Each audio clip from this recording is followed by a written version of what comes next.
윤석열 전 대통령의 공직선거법 위반 혐의 사건 1심 판결문에 같은 혐의로 재판받은 이재명 대통령의 대법원 판결이 비중 있게 다뤄진 것으로 나타났습니다. 서울중앙지법 형사합의 21부는 지난 27일 윤 전 대통령의 공직선거법 위반 혐의를 판결하며 지난해 5월 선고된 이 대통령의 공직선거법 위반 혐의 사건 대법원 전원합의체 판결을 모두 5차례 인용하며 유죄 선고의 근거로 삼았습니다.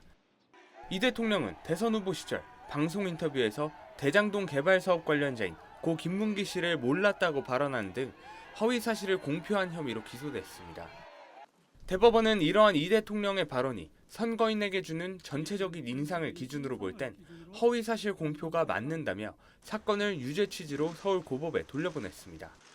이번 재판부는 이런 대법원 판례를 언급하며 윤 전 대통령이 대선 후보 시절 한 발언들 역시 일반 선거인의 정확한 판단을 그르칠 정도로 비중 있는 허위 사실이 맞는다고 봤습니다.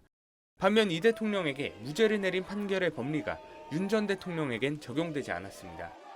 2020년 7월 대법원은 이 대통령에 대해 내린 또 다른 전원합의체 판결에선 이 대통령에게 일방적이고 적극적으로 허위 사실을 널리 드러내 알리려는 의도가 없었으니 혐의가 성립하지 않는다고 판단했습니다.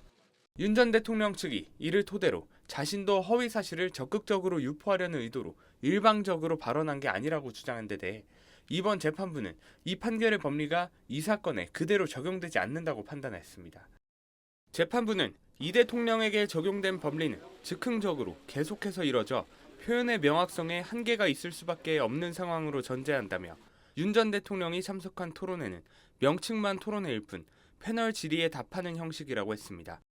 법조계 일각에선 두 전현직 대통령의 공직선거법 위반 혐의 판결문을 비교하며 재판부가 허위사실 공표의 기준으로 내세운 내용이 모호하다는 지적도 나오고 있습니다. SBS 김지욱입니다.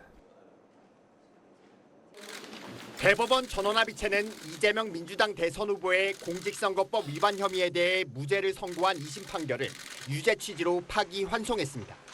대법관 12명 중 10명 재판관이 다수 의견, 2명이 반대 의견을 내면서 사건을 서울고법으로 돌려보낸 겁니다. 다수 의견에 따라 다음과 같이 판결합니다. 원심 판결을 파기하고 사건을 서울고등법원에 완송한다.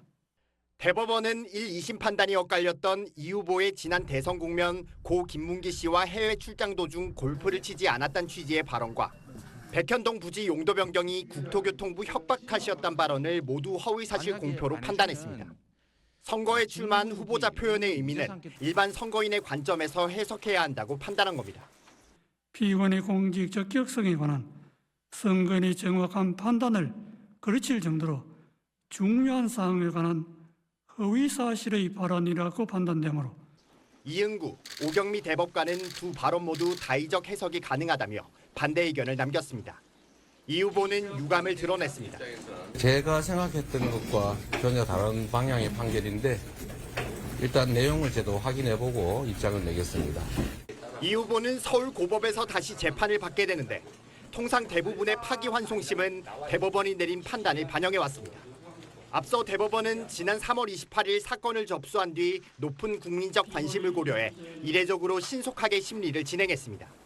이번 대법원 판결로 정치권을 중심으로 이재명 후보 사법 리스크에 대한 논란이 일면서 대선 전국에 미치는 파장이 커질 걸로 보입니다. SBS 한성입니다. 지난 2022년 1월 윤석열 전 대통령은 건진 법사에 대해 이렇게 말했다가 특검에 기소됐습니다. 이분이 많이 응원하신다고 해서 인사를 한 적은 있습니다만은 배우자분과 같이 만나신 건 아니에요? 네, 그건 아니고요. 재판부는 특정 일시나 장소가 아니라 김건희 씨를 매개로 건진 법사와 친분이 있는지가 기자 질문의 취지로 보인다며 이 발언이 일반 유권자들에게도 김 여사와 함께 건진 법사를 만난 사실이 전혀 없단 인상을 줬을 거라고 지적했습니다. 무속 논란이 지지율에 영향을 미칠 수 있는 국면에서 해명으로 이루어진 발언이나 점에 비춰보면 피고인에게 허위사실 공표에 관한 고의도 인정됩니다. 또 재판부는 대선을 3개월 앞둔 2021년 12월 윤우진 전 용산 세무서장에게 변호사를 소개해준 적 없다는 토론회 발언에도 고의성이 있다고 봤습니다. 동생도 현직 검사고 제가 굳이 변호사를 이렇게 소개할 위치도 아니고 앞서 윤 전 대통령이 지난 2019년 검찰총장 청문회에서 내가 소개해줬다는 녹취가 공개되자 소개는 해줬지만 그 변호사가 선임된 건 아니라며 사실을 인정한 바 있기 때문입니다. 사실을 인정하는 취지로 진술하였습니다. 그럼에도 대통령 선거를 3개월가량 앞둔 토론회에서는 이와 명백히 배치되는 부인 발언을 하였습니다. 윤 전 대통령의 거듭된 거짓말과 고의성이 이례적인 징역형 선고로 이어졌다는 분석이 나오고 있습니다. SBS 장훈경입니다.